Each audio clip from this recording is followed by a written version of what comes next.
Rosja atakuje Ukrainę. Trwają walki na ukraińskich granicach. Jak to wpłynie na przyszłość samej Ukrainy? Co zrobi Zachód?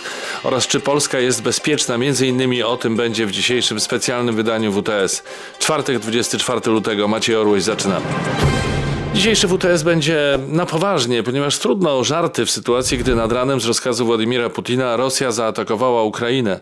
Rakiety spadły na kluczowe lotniska i obiekty. Ukraińskie MSZ poinformowało, że rosyjskie wojska z różnych kierunków atakują ukraińskie miasta, w tym od strony okupowanego Donbasu i Krymu.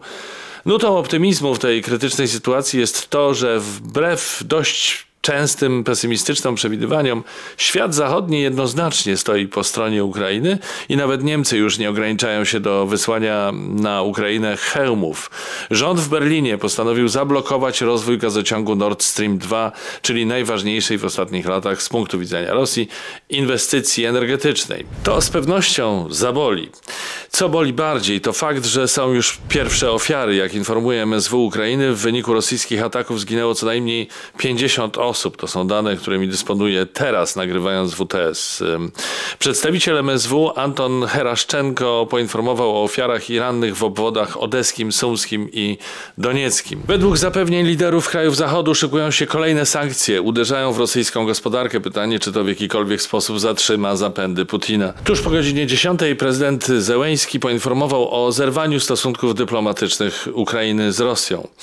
Przyszedł napastnik na naszą ziemię. Ukraina atakowana jest z powietrza, z ziemi. Potrzebna jest solidarność narodowa.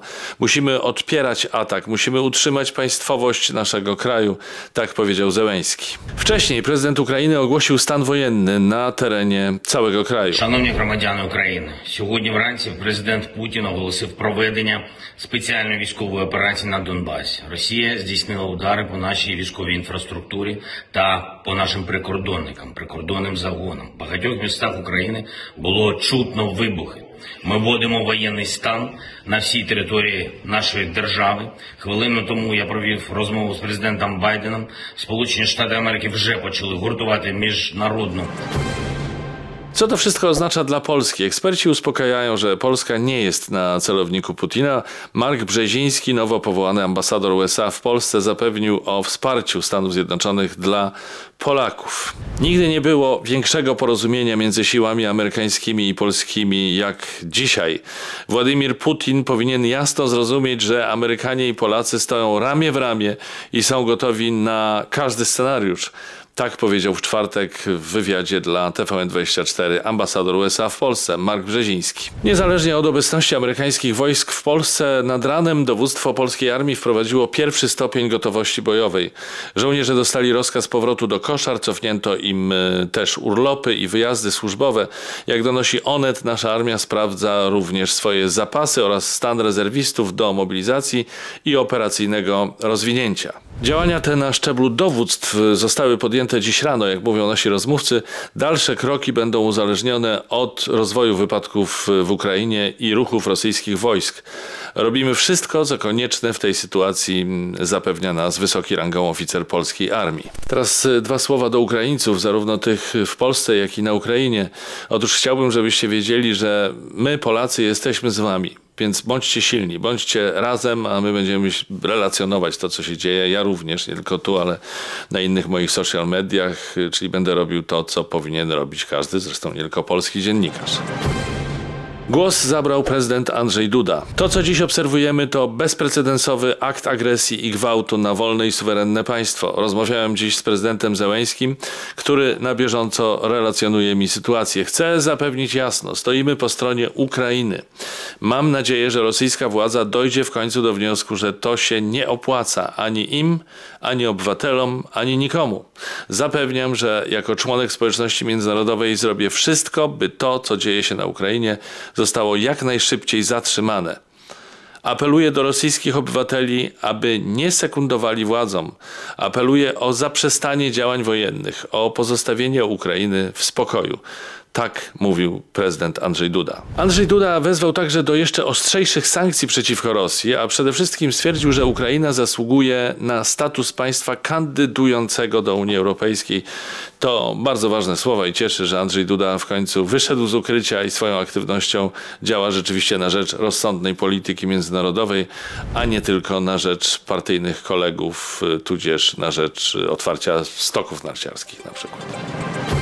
Zmieniając na chwilę temat, mniej słów pochwały mam niestety dla Mateusza Morawieckiego, który jak widać już tak nauczył się kłamać, że nic innego nie umie. W kwestii deformy sądownictwa stwierdził podczas konferencji prasowej w Brukseli tak. Chciałbym bardzo wyraźnie podkreślić, że projekt prezydenta i nasz rządowy projekt to są projekty reformy wymiaru sprawiedliwości, które od dawna planowaliśmy, od co najmniej 1,5 roku. W ramach tej reformy również planowaliśmy zlikwidowanie na przykład Izby Dyscyplinarnej.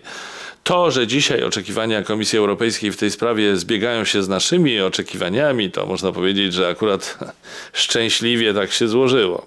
Oczywiście zupełnie nic z tym nie ma wspólnego, że nałożono na nas karę za działanie Izby Dyscyplinarnej dziś już liczoną w grubych milionach euro. A jeszcze mniej, że fanaberie Ziobry, który nie lubi innych prawników, bo śmiali się z niego na studiach, kosztują nas setki miliardów euro z funduszy unijnych, bo przez głupie reformy Zbigniewa Ziobry nie dostajemy ciągle kasy z Funduszu Odbudowy. Mateuszu Morawiecki, kończ waść, wstydu oszczędź. Ale wróćmy teraz, nie bójmy się tego słowa, do pajaca, który lubi publicznie wygadywać dyrdymały wyssane z palca. Władimir Putin, uzasadniając agresję na Ukrainę, stwierdził, że jest to sztuczne państwo bez tradycji państwowości. Ukraińska dyplomacja odpowiedziała bardzo błyskotliwym zestawieniem. Warto dodać, że Rosja oczywiście ma wielowiekowe tradycje państwowości, choć krótsze niż Ruś kijowska, tyle tylko, że niekoniecznie powinna się niektórymi z tych tradycji chwalić, o czym my Polacy wiemy dobrze, tak przynajmniej od 250 lat. Co do złości, to oczywiście wszyscy jesteśmy źli, wściekli, a także smutni, że jakiś niedowartościowany dyktator próbuje nam, a przede wszystkim naszym sąsiadom wywracać życie do góry nogami. Tu zresztą przypomina się aforyzm Stanisława Jerzego Leca, cytuję z głowy. Co jest gorszego od Dżingis Hana? Dżingis Ham. No to wiemy już, że ten Dżingis Ham to Putin. Aforyzm pasuje do niego jak hulał. Choć Ham to też za mało powiedziane. To, co on wygaduje, a zwłaszcza to, co mówił w nocy, ogłaszając atak na Ukrainę, nie mieści się w głowie. Kilka cytatów mam dla was. Będziemy dążyć do demilitaryzacji oraz denazyfikacji Ukrainy. Celem operacji wojskowej jest ochrona ludzi, którzy przez ostatnie 8 lat są poddawani ludobójstwu. W przypadku zagranicznej ingerencji Rosja zareaguje natychmiast, a za przelew krwi będzie odpowiedzialny naród ukraiński. Sojusz Północnoatlantycki cały czas się rozszerza. Ta machina wojenna idzie naprzód i zbliża się do naszych granic. Tak zwany blok zachodni stworzony przez USA to imperium kłamstwa.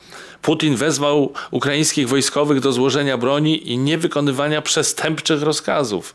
Władze Ukrainy nazwał juntą, która działa przeciwko narodowi, oraz neonazistami, którzy przejęli władzę. Wielu obserwatorów uważa, że w swoim szalonym wystąpieniu Putin przypominał samego Adolfa Hitlera. I teraz jest pytanie niezwykle ważne, czy Rosjanie kupują tę propagandę Putina, czy jednak nie. Jak wynika z sondażu przeprowadzonego przez telewizję CNN, połowa Rosjan popiera użycie sił zbrojnych na Ukrainie w celu uniknięcia jej dołączenia do NATO. Ja jednak zwróciłem uwagę na inny aspekt tego badania. Otóż 7 na 10 Rosjan postrzega Związek Radziecki pozytywnie, a tylko 1 na 10 osób jest przeciwnego zdania. To niestety sporo tłumaczy i pokazuje, że słowa Putina padają jednak na podatny grunt. Propaganda medialna robi swoje. Teraz będzie pochwała Jarosława Kaczyńskiego i to nie w wykonaniu mojego mrocznego alterego, który nawiasem mówiąc mam nadzieję, że się ze mną zgodzi, ale nie dopuszczam go dzisiaj do głosu. No serio, chciałem pochwalić Jarosława Kaczyńskiego za przedstawienie projektu ustawy o obronie ojczyzny, który już od dawna zapowiadał.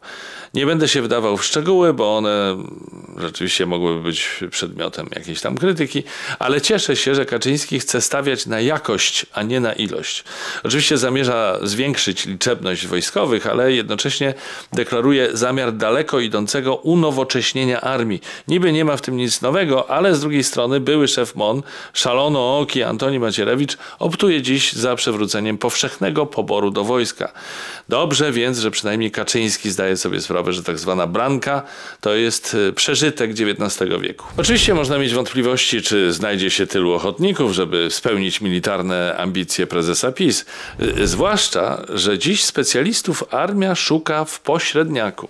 W Urzędzie Pracy w Rykach w województwie lubelskim pojawiło się ogłoszenie o poszukiwaniu pilota, którego obowiązkiem będzie szkolenie pilotów samolotu M346 Bielik, w tym prowadzenie zajęć teoretycznych, praktyczne szkolenie w powietrzu oraz na symulatorze lotu. Wymagane jest m.in. uwaga, doświadczenie w lotach operacyjnych na samolocie F-16 lub F-15. Ciekawe, ilu takich w Rykach mieszka.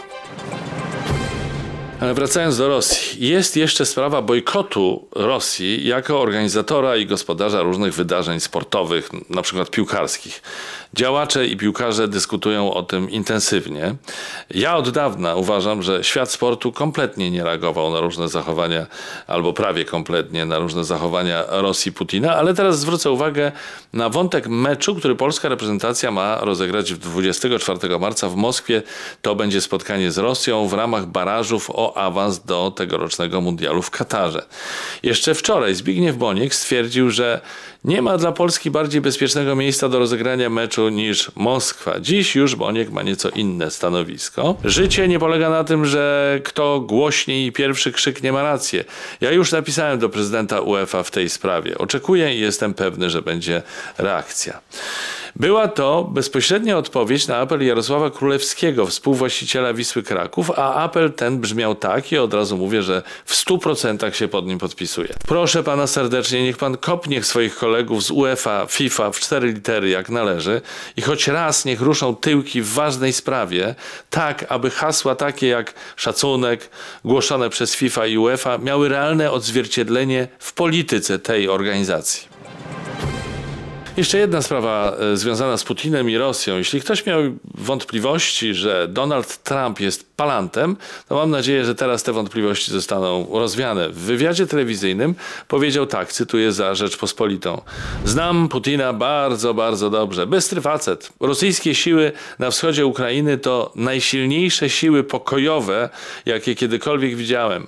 Moglibyśmy ich użyć na naszej południowej granicy. Uznanie przez prezydenta Rosji Władimira Putina Republik Ludowych Donieckiej i Ługańskiej we wschodniej Ukrainie było genialne. No tak, to uwielbienie Trumpa dla Putina było widoczne za jego prezydentury, ale wygląda na to, że jest po prostu psychofanem. Podsumowując, można powiedzieć, parafrazując znane powiedzenie, że wart palant pajaca, a pajac palanta. A na koniec chciałbym jeszcze powiedzieć, dlaczego nie mówię więcej o wyborze Agnieszki Kamińskiej na stanowisko prezeski Polskiego Radia na kolejną kadencję, mimo że zatopiła radiową trójkę i doprowadziła do upolitycznienia wszystkich rozgłośni w stopniu dotąd nieznanym. Ani o tym, że były minister finansów Tadeusz Kościński twierdzi, że resort Polski Ład przygotował dobrze, tylko założenia z góry przyszły złe. I o tym, że Ryszard Terlecki stwierdził, że zajmując Donbas i obwód ługański, Putin wychodzi z twarzą. Ani nawet nie mówię o kolejnych miliardach z budżetu na TVP. To oczywiście się dzieje, dowiecie się o tym więcej skądinąd, ale wszyscy jesteśmy w sytuacji, kiedy jak nigdy potrzebujemy jedności i nadziei na pozytywne wiadomości. Przepraszam, słowo wiadomości źle się kojarzy w czasach propagandy TVP, więc użyję innego słowa. Od początku wszyscy jesteśmy w sytuacji, kiedy jak nigdy potrzebujemy jedności i pozytywnych wieści. To tym razem wszystko w WTS-ie. Widzimy się już w niedzielę. Trzymajcie się. Cześć.